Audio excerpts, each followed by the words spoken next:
Assalamualaikum warahmatullahi wabarakatuh dan halo teman-teman sekalian. Perkenalkan, nama saya Muhammad Saleh Gibran dengan NIM A121251027 dengan saya dari mahasiswa pendidikan bahasa Inggris Universitas Trisakti. Nah, pada kesempatan kali ini saya akan membawakan suatu resume materi tentang demokrasi Indonesia.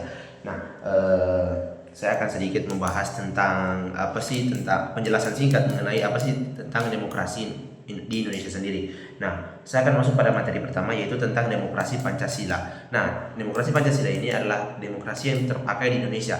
Demokrasi Pancasila ini merupakan sistem kedaulatan rakyat yang diterapkan di Indonesia sendiri. Nah, sistem ini berjalan sesuai dengan prinsip-prinsip atau nilai-nilai dari Pancasila.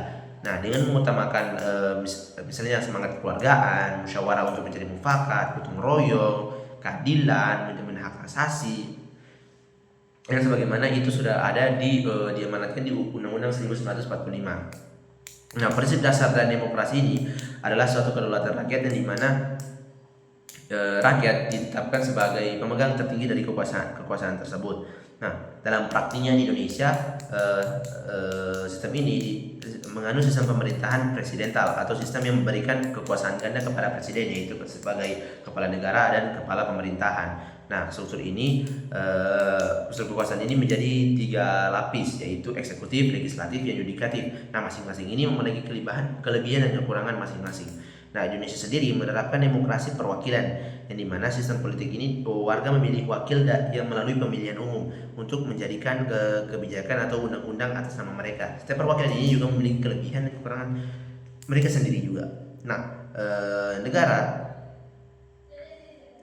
memiliki peran penting dalam menjamin pelaksanaan demokrasi yang adil, transparan, dan juga partisipasi. Dalam konteks ini, kita bisa ambil dari hak asasi manusia yang tidak hanya dimaknai sebagai kewenangan atas kebebasan, tapi juga mengandung tanggung jawab dan kewajiban individu. Salah satu nilai yang utama ditekankan dalam demokrasi Indonesia itu yaitu mengutamakan musyawarah mufakat, yaitu mendahulukan diskusi daripada untuk mencapai kesepakatan. Nah, pemilu ataupun di Indonesia sendiri memiliki pengertian dan tujuan atas peran atas tantangan tersendiri.